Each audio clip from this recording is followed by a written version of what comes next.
Yes, if you overlay the census and what it is showing, and at the same time, a lot of efforts to suppress voters in many states. I mean, actually, the majority of states, there are voter suppression laws being introduced or are already passed.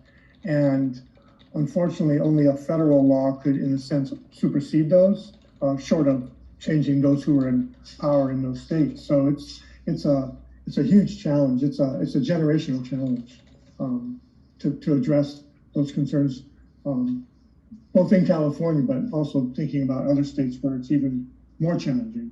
And not to be too political, but I'm a political scientist. If you look behind Adrina's head, there's a message there. And, you know, I guarantee you voting rights will be suppressed if somebody is recalled.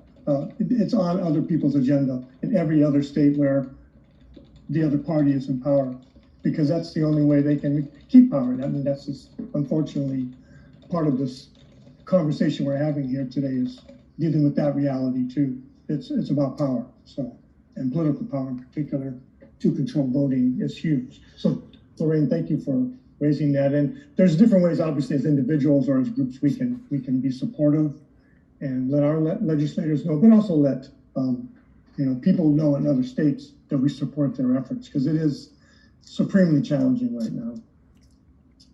Speaking about elections and voting rights, so much of this is determined also by judges, and we don't, I think, pay enough attention to, on our ballots, there's always judges, and sort of should they be kept on the bench.